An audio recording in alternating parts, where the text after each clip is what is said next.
What is up? Welcome in to the first episode of our Out of the Park Baseball 24 San Diego Padres series. No real reason that I picked the Padres besides that I'm kind of a closeted fan. I'm a Yankees fan, but I do like the Padres for some reason. I know a lot of people find their fan base insufferable. I kind of like it. So that's why I picked them. And also, they're in an interesting spot. We'll get into everything with their team, but really quickly, run through the settings. I do 20 to 80 overall in potential ratings. I like controlling lineups and hiring always. All this stuff I think I've mostly kept the same. I don't have a ton of experience with development, so that'll be something we go through in this series. I think I did this a tick higher than the default. We'll see how the trading is. Again, I haven't really played this game too much since it's come out, which is not typical for me. Usually I, put 100 hours in at this point. But, about a week since the beta launched, I probably played for like a total of an hour. So this will be interesting as we go through. But I think most of this stuff has stayed the same. Change the award names, whatever. That's pretty much all the settings. We are playing as Thad Castle of Blue Mountain State fame. We have control over pretty much everything besides lineups, player strategy in the minor leagues. I might actually change that. I'm not sure. I got to figure out how the new player strategy thing works. Like, you can go each player. I think that's what this is referring to. Maybe the development's different. But anyway, that's not too significant. Let's start out with kind of where this team's at. So, they had a disappointing season last year. Where they finished 79 or 82 and 80, 82 and 80. But their Pythagorean win-loss was a lot higher, and that's true in real life as well. It's not just the game. They underperformed pretty dramatically. Of course, they lost Juan Soto. They lost Blake Snell. Maybe some other guys I'm not thinking of off the top of my head, but they're in an interesting spot because they have, all of the money out in the future, locked up to some older players. Tatis isn't old or anything, but all these guys are on the other side of 30, the wrong side of 30. They did just pick up Dylan Cease, which is reflected in the save. You got Jake Cronenworth, who's a kind of useless player at this point. He's locked up long term, so it's not a horrible contract or anything. But the Machado deal, the Bogarts deal, Darvish deal, even maybe Musgrove can get ugly really quick. And Robert Suarez, for some reason, is making a ton of money as well. But this is gonna be realistic. So we're not gonna go, trading Xander Bogaerts, trading Manny Machado, at least not in the first year or anything. Just because, we want to play kind of how the Padres are going to play this in real life. So we'll see what happens as the save goes along. I don't really have any plans of how long this is going to go. It's going to depend on, I started the save March 19th. I think the last update was March 18th or 17th. It was the most recent patch. So I don't know if everything was sorted out in that one. I don't know if there might be bugs along the way. Once we run into bugs, we'll just end it and start a new series once this game becomes more stable. But this is something to do in the meantime until that point. So going through the team, there are a lot of good players in this team, so it doesn't make it a total rebuild or anything. But we're going to have to retool a lot of the auxiliary parts of this team. I don't even know if that's the right word, but we have some cornerstone players. Manny Machado, total stud, even if he's coming off a slightly disappointing year last year. Fernando Tatis, again, kind of a disappointing season. He had some bad luck with batted balls and stuff, but he's a good leader, good work ethic, awesome outfield defense. When I was just going through the roster, I was actually thinking about moving him to center field. Could be a move moving forward, just because with the 65 range, I think he could play there with a good arm and some decent speed. But for this year, he'll play right primarily, I'd be guessing. Ha-Seong Kim coming off an amazing season, really. This is kind of this 3 WAR that he had, according to this game, really underselling what he did. He was like a 5.5 win player, I think, according to Baseball Reference, maybe Fangraphs as well. Total stud. Ha-Seong Kim, he got off to a rough start to his major league career, but the last 2 years he's proven to be a really good player. Xander Bogaerts, a mildly disappointing season for his first year in San Diego, I'd say, last year. This year, of course, the big news, moving off of shortstop. Not too surprising, but also I don't think the Padres thought he'd be doing that in year 2 of this mega contract, the 11-year deal that he got just last season. But, he was still a good player.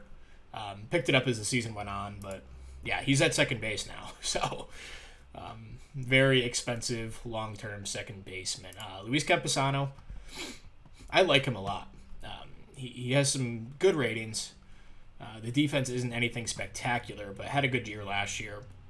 He'll be our starting catcher going into the season, but could be supplanted kind of quickly by our top prospect, which is Ethan Salas. But we'll get to that when we get there. Jake Cronenworth, kind of an albatross contract for a first baseman that doesn't hit for power. Coming off a really rough season. Doesn't really have defense to play second base, maybe a little bit of third, maybe some corner outfield. I'd expect him to move into a super utility role as the years go on. I don't think I keep him at first long term, or we trade him. I don't know what his market would be, but Kyle Higashioka, backup catcher, really good one. Go Yanks. Gonna miss Higgy this year. Tim LeCastro, good backup outfielder, pinch runner type. He's not going to be playing a ton, but Jackson Merrill, he wasn't originally on the roster, but he is going to be on the roster opening day in real life for the Padres. Has some good defensive ratings. He can't actually play a corner outfield yet, but I'm going to kind of play him as a super utility guy to start the season. I think his ratings are good enough to play up here, and we need a lefty bat. So kind of go and see where he's going to be. He's going to be in... playing a lot left, some DH. He'll be playing some right field when Tatis fills in at center. Not a ton of playing time for him in the infield, just because we have a bunch of guys there already. That's Jackson Merrill. Jurickson Profar, just a placeholder left fielder. I don't see him being a long-term piece on this team, but he's a good utility guy. Azakar, I think that's how you say his name. Again, kind of the Tim LeCastro build. Going to play some decent outfield defense, good speed. Can hit a little bit, probably better than LeCastro, although they're pretty similar players. Matthew Batten, I'm not actually familiar with him at all. Looks like he was about a league average bat in 138 plate appearances last year. Can play all around the field, another utility guy to have. And then Brad Miller, apparently they signed him to a minor league deal this offseason. Good leader. He'll start against righties at DH, and then Matt Batten will come in against lefties. So those are the lineups. That's a major league roster. Swing over to the pitching staff. So Joe Musgrove will start first game of the season. I'll have to get used to these pitching, the pitch ratings, because they seem a lot lower. At least for certain guys, like Johnny Brito. What a horrible repertoire. I'm not sure how that plays, so we'll have to see about that. But yeah, Musgrove, really good starter. Under contract long term. Dylan Cease, we'll have him for this year and next year. Let's hope he can have a good season as well. Mike King, probably move Darvish there. We'll go with Darvish first. Still a good pitcher. Didn't have a great season last year or anything, but 37 years old. They gave him a massive contract extension for some reason. Whatever. I guess I get it. Pitching's hard to come by. Then Mike King, another Yankees guy that I love, of course. I had to give him up in the Soto trade. I get it. But he's a really good arm. 40 stamina's plenty to start for us. I'd probably a 5 and fly guy, but maybe could grow a little bit. Then Randy Vasquez, another Yankees guy that had a really nice season. 2.87 ERA in 37 innings. I knew he was good, but I didn't realize he was that good. The FIP tells a different story. So we'll have to see how he plays, but we have him and Brito's kind of in the same build of like Yankee starter who had a pretty good season. He really impressed for me last year. Just watching the Yankee games, like he was a totally adequate for the starter. He'll start in the bullpen for us. I guess we'll go bottom to top here. Tom Cosgrove, didn't realize he had an awesome season. ERA wise, the FIP tells a different story, but a good lefty to have in the bullpen. Wandy Peralta, another guy who a lot of Yankees fans were pissed when the Padres signed him. It's not a crazy contract or anything, but I didn't realize he walked 5 guys per 9. And when I saw that when the Yankees eventually gave him up and the Padres signed him, I looked at his FIP and I was like, holy crap, he's definitely a regression guy, regression candidate. He probably pitched a little bit over his head. I know he's really good at getting out of jams and stuff in real life. We'll see how that translates to the game. Still love Wandy Peralta. Dude's got a freaking balls of steel. Pitched in 4 straight games for the Yankees a couple of years in the Guardians series. But yeah, love me some Wandy. Glenn Otto, looks like they got him this offseason. Not sure how. They claimed him off waivers. He was on the roster. He's a good enough pitcher that I feel cool with it. Where did they get? Okay, yeah, I thought he was included in the Joey Gallo trade with Zeke Duran, Josh Smith. So yeah, they claimed him off waivers. Decent arm. We'll see if he lasts in the bullpen. And Robert Suarez making a lot of money. Definitely did not follow up his stellar 2022 campaign with a, he followed it up with a decent year, but nothing crazy. Well, hopefully he can bounce back. Anel De Los Santos, guy they got from Cleveland this offseason. Looks like they got him in a trade. I don't really know what trade that was off the top of my head, but looks like he's been dealt a ton throughout his career. He's only 28, so still a young guy. We'll see what he can do. Woo Suk Go, great name. Pitched in the KBO. They signed him to a pretty reasonable contract. 3 years, $7 million. Wow, that's a steal for this kind of reliever. Definitely a valuable piece for us. And then Yuki Matsui, another guy they gave a very modest but really solid team-friendly contract if he pitches well. Pretty decent arm. I can definitely trust him as a closer, I think. So that's the Major League team.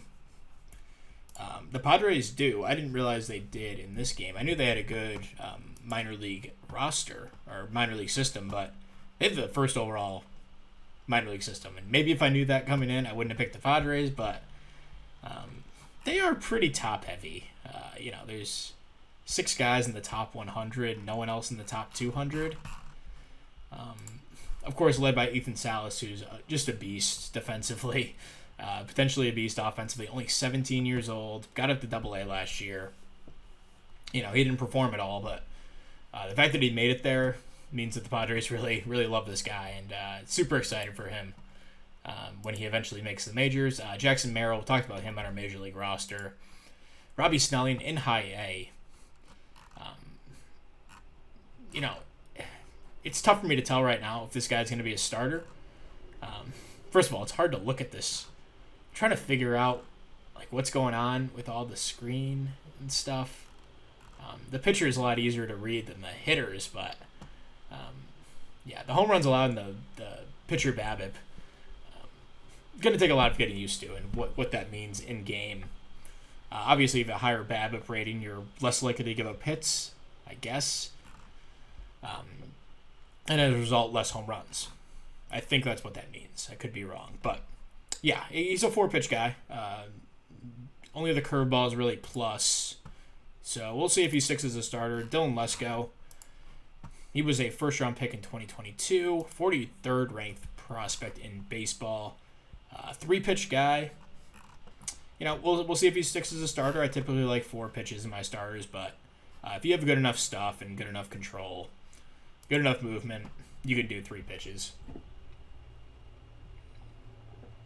And Graham Pauley, not actually familiar with him either. I'm not a Padres farm system guy at all, but he was on the Major League roster. I think he's projected to be on the Padres Major League roster as well. Again, not really familiar with him, but it looks like he tore up the minor leagues last year, going all the way from A to Double A, hitting well at all levels. Got some really good ratings. Wouldn't be shocked if he's up with the team early in the season, but he's limited to like third base, first base, not even a corner outfield spot, so probably a DH with Machado entrenched at third, but lefty bat, we kind of could use some of those in the lineup, so yeah, I expect him to be up pretty soon. And then Leo Dallas de Vries. Man, not going to root against him, but I hope he doesn't make the majors, so I don't have to try to pronounce that name. Maybe someone could help me out in the comments or something, but he doesn't even have any history. I don't know where this guy came from. But it looks like he's probably a second baseman long term, but some good upside at 17 years old. Josh Mears, former, I think he was pretty highly ranked as a prospect way back in the day. Yeah, he was a second round pick in 2019. Big power potential, and honestly, not a bad looking bat. Very, like, I don't want to say Giancarlo Stanton, because he'd probably have more raw power, but, you know, he has that low contact, low to void Ks, high power profile. So, yeah, we'll see if he works out. This guy is really interesting, high I player. Another high I, Jacob Marcy, up in Double A for us. Tino Ornales, was he? He was an IFA for them way back in the day. So Ryan Burgett, yeah, not really a ton besides our top guys. Homer Bush, was he 4th round pick last year? Didn't play too bad. I know a lot of people said he was like a low ceiling player, and he probably is due to the lack of power, but I could definitely see him as a 4th outfielder type in the future. Not a ton of speed, that's the only issue, but could be a decent player, who knows. And that's probably all there's worth talking about. This guy is interesting, Nick McLaury. Yeah, pretty decent build there, so yeah, we'll I don't really know what there is to do now. Maybe we'll end the episode here. I don't want to go too far into this. I'm going to take it really slow this year. I guess we could adjust this stuff. Yeah, in past versions, I've, kind of gone through, maybe do 2 to 3 episodes a season. But I think this year we're going to go, maybe 5 episodes a season. Do maybe month by month. Shorter episodes, but more of them.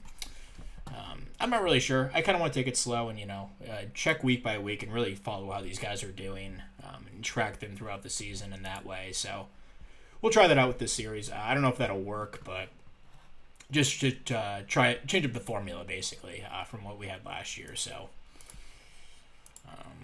yeah, I already set up the minor league system, so we're good to go. We do have the Korea series, and we play in that. So maybe we'll sum up to that. Play that series really quick. And what's today's date? I think it's on the 20th it starts.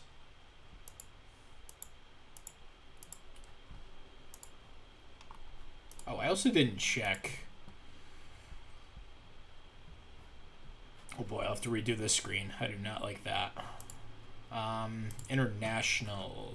Is there anyone in our complex? Okay. He could definitely play in Dominican League right now for sure. And David Santana, 15-year-old. We'll hold off on him. I think he's probably a little too young. All right, so I think the Korea series is 320. It looks like that's correct. So we'll go to opening day here. This will be the roster heading in. And we'll be facing Yamamoto and Glasnow. About as tough of a 1-2 punch as you can get. Brandon Belt signs with Washington. Blake Snell goes to the Yankees. And yeah, I'm not going to go. Ooh. I'm not going to go sign any of these guys because the Padres are realistically probably out of any signings. Although maybe a guy like Matt Beattie. JD Martinez, probably not realistic.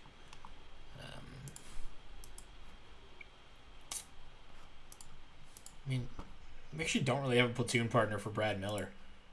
JD Martinez makes sense. Oh, it's a ton of money, though. That is a ton of money. Drew Ellis is interesting.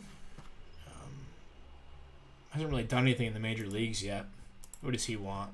Just a minor league deal.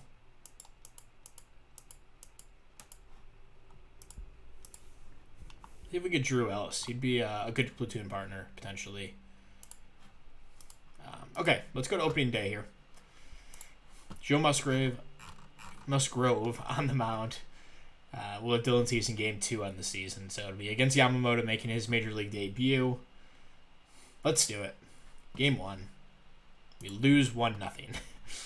So a really good start from Musgrove. 8 innings, 1 run. Yamamoto shut out in his first start. Graterol to Phillips and Matsui gives up no runs. But we have just 4 hits as a team. Not a great way to start the season. So we'll have Dylan Cease on the mound making his Padres debut against Tyler Glasnow making his Dodger debut. And we lose 5-4, so we get swept in the Korea series. I think that's what they call it. I don't know. Kim had 2 hits. Bogarts a couple hits, couple RBIs. Cronenworth had a hit. Looks like Bogarts had a home run. But yeah, Cease not great. Not horrible. We'll take that, I guess, as a first start. Then Glenn Otto ate some innings. So we got the Trinan for them, but Phillips able to close it down. So that'll wrap up this intro episode. I hope I didn't forget anything else. Yeah, I mean, the long-term plan, probably just to build around Tatis. Although his ratings aren't even that good, so I don't know. we'll have to see what happens with this. But yeah, that'll wrap up episode 1. Thank you very much for watching. We will see you guys next time. Peace.